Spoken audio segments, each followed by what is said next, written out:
क्या विरोध है आपका? जो मुंबई में अत्याचार हो रहा है, मुंबई में बहुत से ऐसे पाड़े हैं जिसमें भटकी जमात रहती है।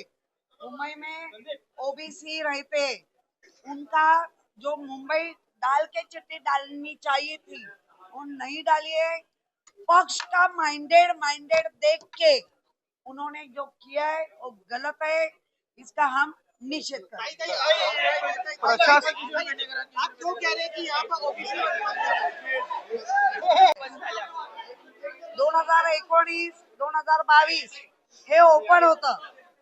ओबीसी यायला पाहिजे तो ओबीसीवर अन्याय केलाच. तोपर्यंत निवडणूक व्हायच्या आधी शेड्यूल कास्ट किती असायला पाहिजे, आता त्यांनी नियम बनवला.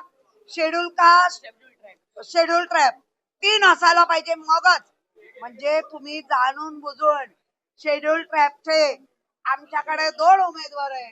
तिथे तुमचा बृहन्मुंबईमध्ये तिथे तुमचा हा नियम लागतो. याचा अर्थ लॉटरी ठरवून केली म्हणून या संपूर्ण लॉटरी सिस्टम आणि त्यांचा असलेलं निवडणूक प्रक्रिया याचा आम्ही धिक्कार करतो, निषेध करतो. क्या विरोध है आपका? शासनाला रोटेशन हिंदी में जानना चाहेंगे मैम कि क्या क्या विरोध है आपका? एक मिनिट. सगळ्यात पहिले त्या लोकांनी सांगितलं 3 किंवा अधिक जर एसटी सीट्स असतील तरच एसटीचा महापौर बसू शकतो. हे रूल पहिले आम्हाला कोणाला सांगितलं नाही किंवा आधी पहिले कोणी कधी डिक्लेअर केलं नाही. ठीक आहे. त्याच्यानंतर आता 2 वेळा ओपन कॅटेगरी मध्ये मुंबईचे महापौर बसले. ठीक आहे. तर मग आता जर ओबीसी तुम्ही रोटेशन वाईज काढले तर मग मुंबई त्याच्यामध्ये का नाही? बघा 2 ओपन कॅटेगरीचे ओबीसी वर मुंबईचा महापौर बसू शकला असता, एसटी वर मुंबईचा महापौर बसू शकला असता. रोटेशन वाईज जर तुम्ही ओबीसी ची कॅटेगरी काढली तर मग त्याच्यात मुंबई का नाही? 2017 2019 ला मुंबईचा महापौर ओपन कॅटेगरी मध्ये बसला, बरोबर आहे. माइंडेड बघून काढलंय, मग तुम्ही आता पक्षांचे माइंडेड बघून या लॉटऱ्या काढले. याचा अर्थ सगळं मॅनेज आहे. शासनाला उत्तर द्यायला तयार नव्हतं, फक्त जाणून बुजून लॉटरी सिस्टम काढत होते. जबरदस्ती करून प्रक्रिया चालू ठेवली. आम्ही ऑब्जेक्शन घेतलं तरी ते ऐकले नाही. उत्तरं देता आलेली नाहीये शासनाला त्याची उत्तरं देता आली नाही. त्यांनी लॉटरी सिस्टम चालू ठेवली आणि चिठ्ठ्या काढत बसल्या. आमचा आरोप आहे ओबीसीवर ह्या शासनाने ह्या गव्हर्नमेंटने अन्याय केला आहे.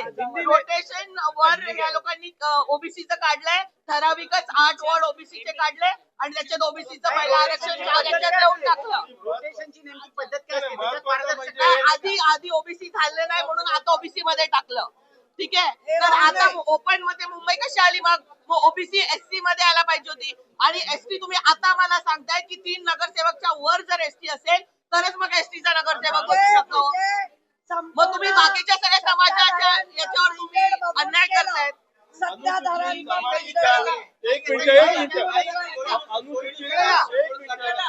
अनुसूचित जमातीचे 2च नगरसेवक आहेत हे कारण देऊन त्यांनी 3 पेक्षा कमी असल्यामुळे हा नवीन नियम लावून अनुसूचित जमातीला रिझर्वेशन देण्यात आलेलं नाही. क्या किस बात की नाराजगी है? पक्षाशी बोलो. किस बात की नाराजगी है? चॅलेंज मध्ये सत्ताधाऱ्यांच्या माइंडेडला बघून काढलेली लॉटरी सिस्टम आहे, याचा आम्ही धिक्कार करतो. या लोकांनी ओबीसी वर अन्याय केलाय. या लोकांनी अनुसूचित जाती जमाती भटक्या जमातींवर पण अन्याय केलाय. मुंबईमध्ये तुम्ही कोण ठरवणार आहे? मग आधी डिक्लेअर करायचं होतं की 4 पाहिजे 5 पाहिजे तर काढू. तुम्ही आता सांगता की 3 नाही म्हणून आम्ही करत नाही. मग 2 तर आहेत ना, काढायची होती. एकाला नाही मिळालं मुंबई टाकली. याचा अर्थ जाणून बुजून ठरवून केलेली लॉटरी आहे, त्याचा आम्ही धिक्कार करतो. त्यात आम्ही